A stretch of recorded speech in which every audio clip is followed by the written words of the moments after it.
Hey, good morning, guys. So I just wanted to go over something I think is essential to understand, especially for people over 50 years old. And I think it's probably one of the most misunderstood concepts when it comes to longevity and wellness. And so I really think that this is going to be something that's really going to help you out today. I want you to pay attention, maybe even take notes, pay attention to what's going on because it really is that important. So what I want to talk about today is a concept of training versus exercise. And I think that's really misunderstood, like say by almost everyone. And why is this important? Because as we get older, we tend to naturally do more exercise and less training. It's just easier to do. And there's also a common fallacy around the fact that maybe that's enough. And so we probably need to start with a few definitions. That would be the best way to go about this. So training, when I'm talking about training, it's a planned activity. It's progressive. In other words, it increases over time, and it's purposeful. It's done intentionally. It's not just something that we randomly do or that we think is good for us, okay? You have to be training, you have to have measurable goals, and that can be anything from strength to mobility to endurance to aesthetics to performance, any of that stuff. And so an example would be like a structured weightlifting program with a specific goal in mind, a specific intention with a specific outcome and endpoint. Okay, and my definition is actually it would be the science of dosing stressors correctly mixed with recovery so you can come back even stronger. That's one of the main things and themes in my book, The Anti-Fragile Man. It's so important to understand that.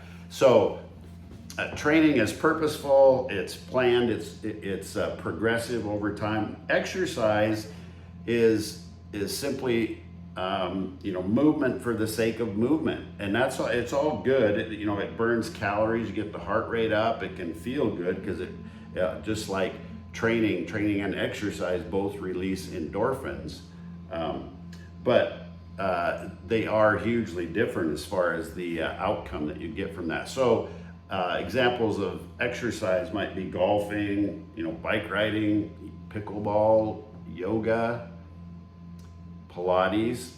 And here is where a lot of my friends that mostly do yoga, Pilates, and those types of things, which are great, I'm not throwing them under the bus, but this is where we differ in our philosophy and understanding, is that those things are great. While they're great, they're not enough. Now, that said, there are ways to take things like yoga and move them from the exercise realm to the training realm.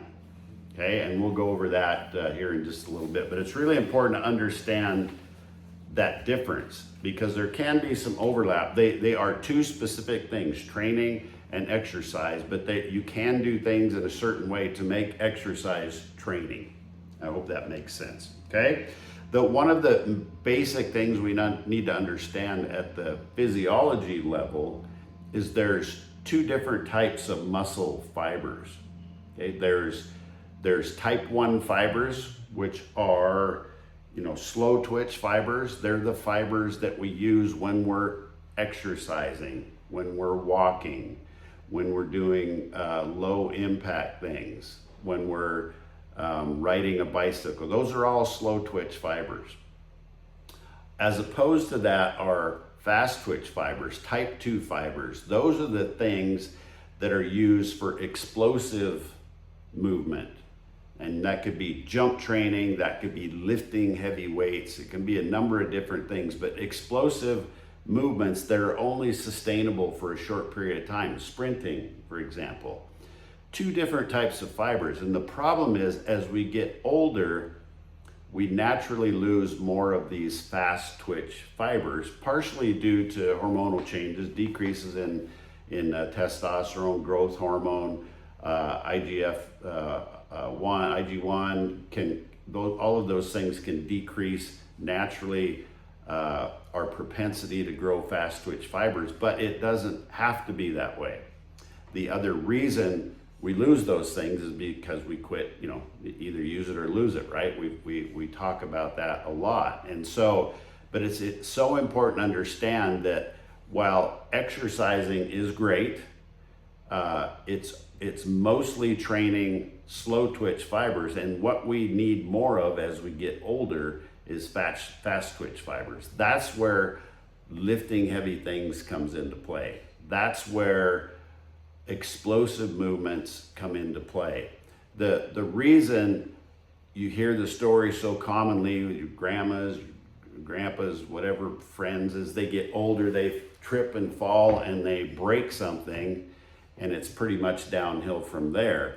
That's the reason for it. They're not training these fast twitch fibers. When you train the fast twitch fibers, not exercise, it makes it helps you grow muscle, number one. You can imagine if you have a bubble suit on and you fall, even if your bones are weak and your muscles are weak, you're going to be less likely to get injured. Well, what is that natural bubble suit that you can build up? It's muscle. The more muscle you have, the more resilient you are if you do fall. But more importantly, when we're training these type 2 fast twitch muscles, what we're also doing at the same time is stimulating the neuromuscular connection, these pathways between muscle fibers, between different muscle groups. We're stimulating these neural pathways to get stronger and more resilient. And there's a concept called hormesis.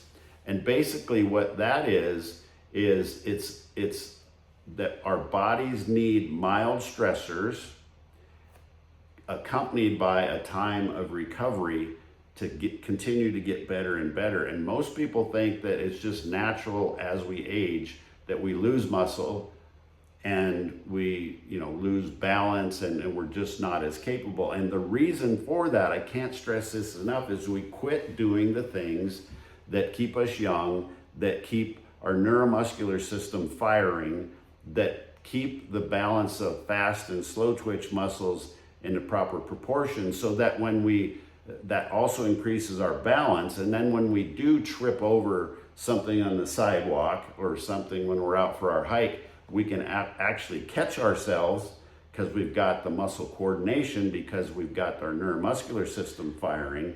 And we can also, if we do fall, it's no big deal because we've got enough musculature to support our skeleton, so we don't break bones and that sort of thing. It also, training will also stimulate the addition, if not the keeping of what we already have, the addition of bone density, which is another issue as people get older that becomes a huge issue. This osteoporosis or osteopenia is directly related to how we stress the skeleton, stress the musculoskeletal system. Okay, so it's all connected. So that's why it's so important to, like say I get flack from my yoga friends and Pilates friends, and while that is a wonderful thing, and I do some of that myself, it's not enough. Walking is a wonderful thing. You talk to any of the centenarians, people that have lived 100 years old, and you see them, they're out walking. Walking is a wonderful thing, but if you really want to be resilient, you really want to be anti-fragile, you've got to stress the type 2 muscle fibers, and that's done by lifting heavy things in progression with progressive overload and also fast explosive movements. If you're trying to figure out a way to remember this, look at a chicken. Where is the dark meat? The dark meat is the legs, right? What do legs do? They are relatively slow twitch fibers that help support the chicken, help it walk around. If the chicken has to fly, what does it use? What color is breast meat? It's white, and white breast meat on chickens is there because if they need to fly, they need a fast, explosive type movement.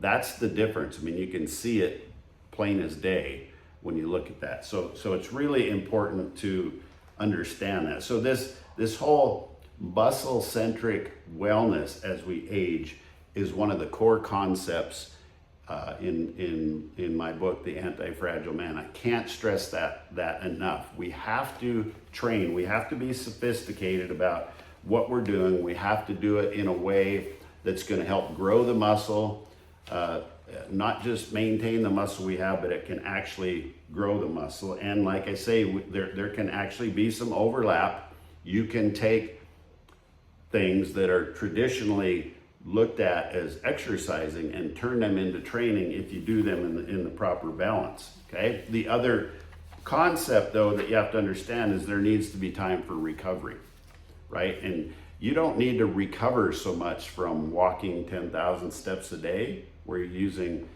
slow twitch muscle fibers, but you do need time to recover when you're doing these other more explosive movements. So it's just super important to understand all that. You know, exercise is good, but training is essential. And if you want true longevity, muscle-centric wellness, where the muscle is the center of longevity and health, you know, you need to train. You need to train with a purpose. So I hope that makes a difference. I hope it makes it understandable for you, and I hope it drives home how important it is not only to understand the difference between training and exercise, but also how to implement that, how important it is to implement that. And that's what guys and gals like myself in my program that are, you know, over 50 years old, that's what we do. That's what we specialize in. We develop plans specifically for the person that wants to do this, that wants to understand this.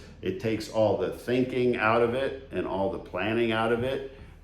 You just have to, you know, we do that for you.